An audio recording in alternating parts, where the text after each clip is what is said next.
Our next speaker, she is Pearl Lobo. She is a promising student of TOSA. She has several achievements to her credit. Briefly, she has won prize in NASA 2019 for a video design competition under Louis Kahn Trophy. It was basically based on Indian heritage. Then she has won prize for designing a memorial for Pulwama attack soldiers in Freedom Park, and she's also a good sports person. She has won a lot of prizes in basketball. So I would like to invite Pearl Lobo to go ahead with her presentation. And her presentation is based on urban center, amalgamation to form identity and community living. And we would love to hear from her. So over to Pearl. Thank you, ma'am.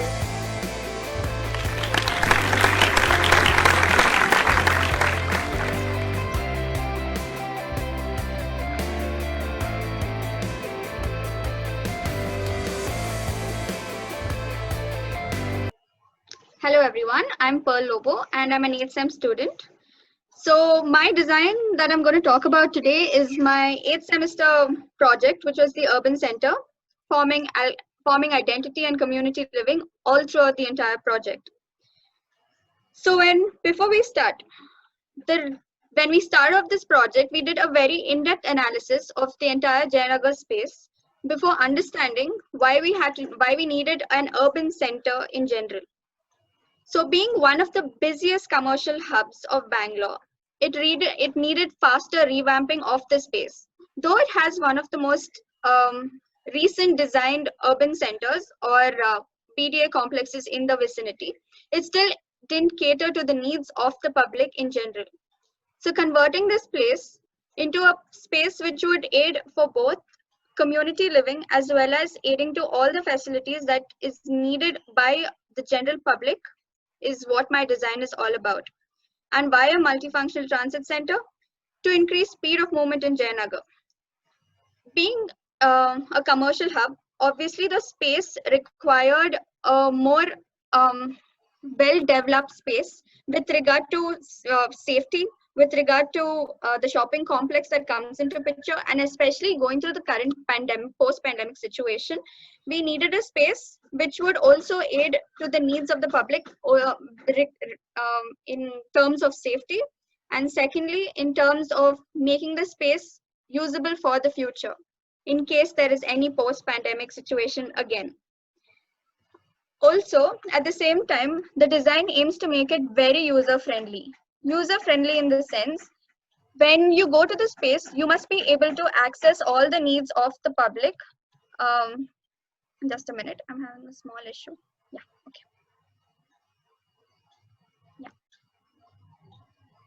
So that's how my zoning came into picture, where I have the Jayanagar BDA complex and the RTO bus depot that is adjacent to each other as it's seen in this site over here. So giving it a connectivity so that there is safe access between the spaces was the main criteria. Giving it a place where people would not only access public utility things, that would be shopping or paying bills or accessing banks, to that of having multifunctional or multi-storied car parking spaces, so that there is no more curbing of residential spaces. Jayanagar being one of the most well-built or well-developed spaces or districts in Asia in general, it has its name, but it doesn't hold good right now. So giving this a space which would bring back its identity was the main form of design that I went about. Okay, so the case study that intrigued me most and which I went about getting more info was the Transbay Transit Center in San Francisco. Here, the space is, this urban plaza has a lot of spaces, be it offices, be it the bus depot, or be it the underground metro station, along with which it has a very a space on the roof, which basically makes people relax, makes people go through a nice softscape and understand the area better. Especially the fact that it is in a vicinity which has multi-storied buildings, it needed that softness to the space, making it getting a very organic touch to the area. The concept that intrigued me or made me inclined to the concept that I inclined towards was vernacular parametrics, because being in an Indian context and being in Bangalore especially, Jayanagar has all the buildings been converted into a very glass facaded structure.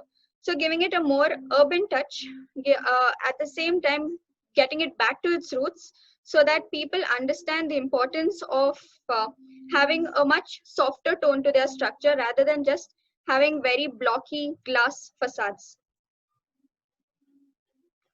The master plan overall that I designed was basically the urban center, which has a skywalk linking to the multi-level parking. And along with this, there was the BWSSB water tank already existent on the site. So this not only was redesigned later on with spaces so that it undergoes full sanitization, but at the same time aiding to the water needs of the space. The main aim of this master plan was making it so energy conserving that it could tend to its own needs without having to rely on other sources. At the same time, outsourcing its own generated solar energy is what finishes off this structure. And so, yeah, so this road here, it was an 80-meter road, which was one of the main roads, and it was a one-directional road.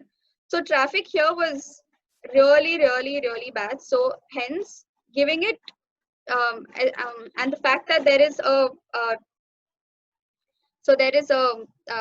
traffic signal here, so making people travel from the urban center to the multi-storied parking space would be very dangerous, seeing how speed the cars or the bikes travel.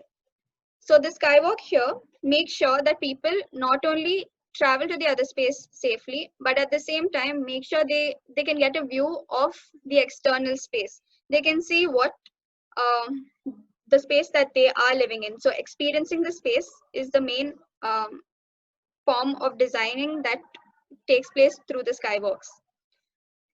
There are three entrances basically. One entrance is only for the pedestrians. The second entrance is where the people enter using going towards the basement level parking. And then the last entrance, which is making sure that the service level entry. So here the services would be it the lorries, be it any form of production space, that all takes place in this number 8 area.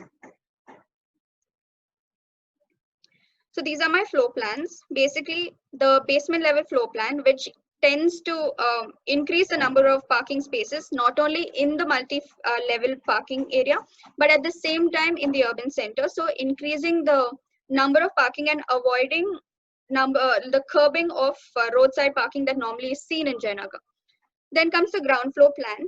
Behind next to the BWSSB water tank, there is a complete road which is about 9 meters in width, and that road here has a lot of street vendors selling out their goods.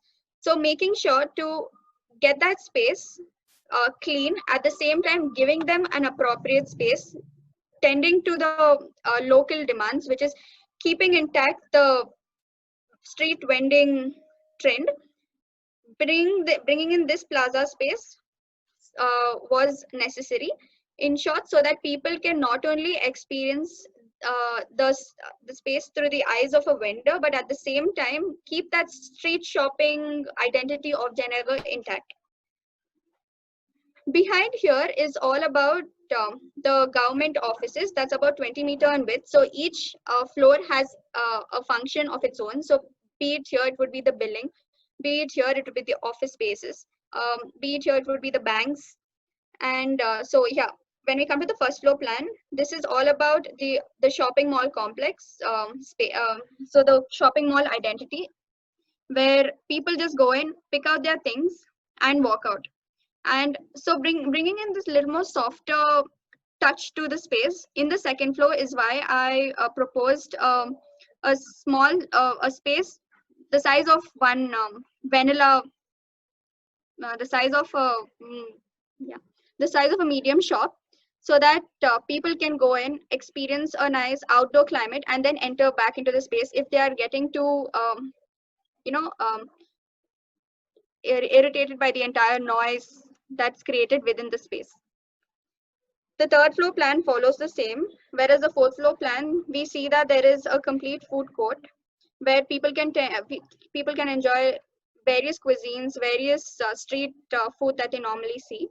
And finally comes the fifth floor plan, which is a roof level plan where people just relax, enjoy the space, and make sure that they can, get away from the entire stress, the noise of the floors below.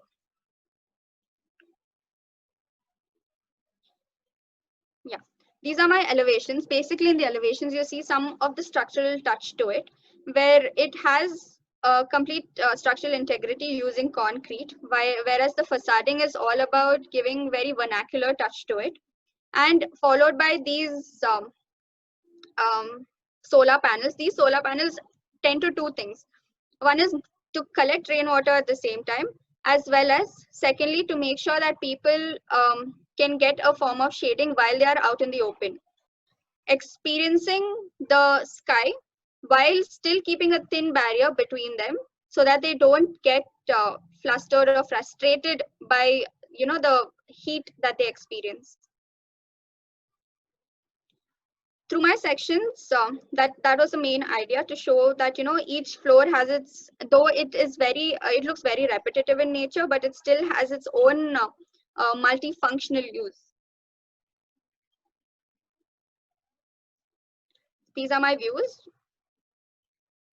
Yeah. And then when we come to the details, basically this entire space is artificially ventilated. In this artificially ventilated system, going through a very post-pandemic point of view, the proposal for this was basically, when the air is entering into the space, making sure that there is a disinfection space. So when the air is entering, it goes on through the disinfection chamber, then goes into the space after filtration, so that it doesn't have a very hospital-like smell or feel. Then comes the roof pond. The roof pond has two functions. One, to aesthetically make the space look very calming, because water always calms a person. And secondly, to make sure that when a noise is entering the space, it reflects, it touches the water, and the water absorbs the noise, and therefore reducing the noise that is entering into the rooftop garden. When we talk about the facading, as I said, it has a very brick 3D facade, whereas the inside is all made of stucco, and it has acrylic sheets on top. So this acrylic sheets on top, it has a very thin layer of organic solar cells. So acrylic sheets I've used so that, because it can bend and form the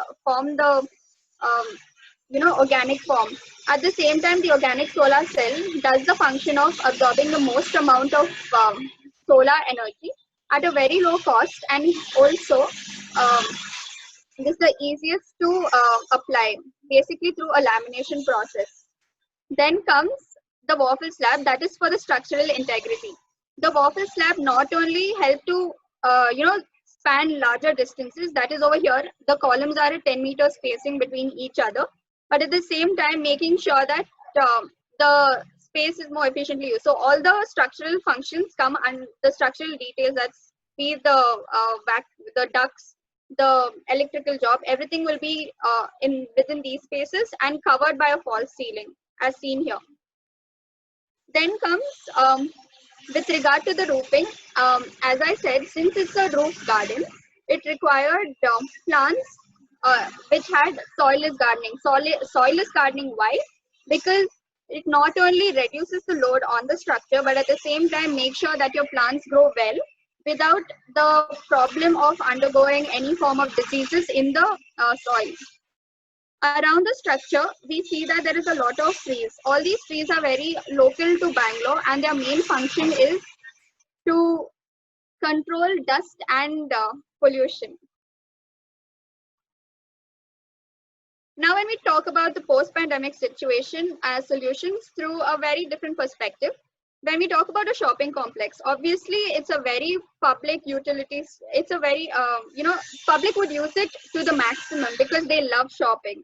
And so giving it that safe touch was the criteria here. So as we see, when a person enters a space, they go through a scanning process, either through their debit credit card or through their phones. That is the QR coding system, which is very commonly seen these days. As they're going to show their QR code or use the card, automatically there's a spray of automated sanitizer spray on them. Then they enter into the space where they can collect their scanning barcode machine, or they have the option of just using their phones. They enter into the space, they do their shopping, and when they're leaving out, it automatically you show the QR code, and whatever you've scanned is what you get, your items. All the items will be at your desk before you enter the space for billing. This is a seating space that came under one of my product designs for this structure, where you see it's a very minimal touch to the structure, because giving it over a lot of materials would automatically increase the complexity of this form.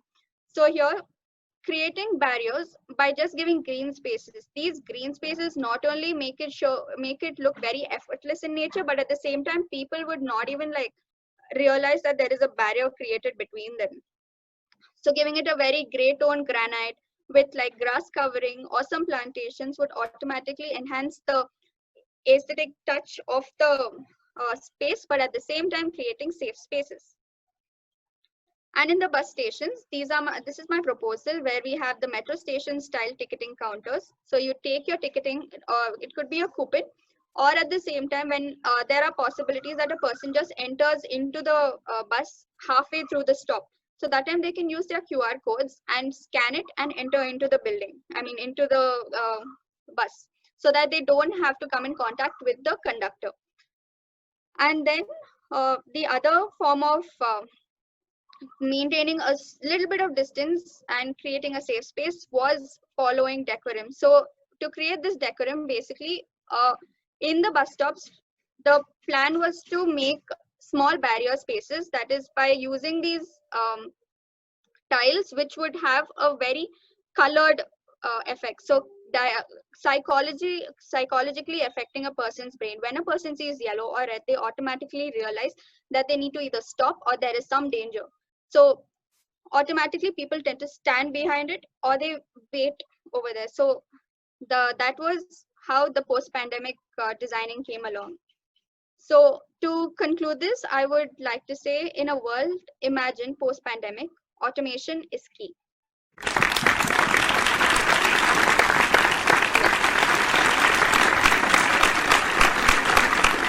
Yeah, thank you, Pearl.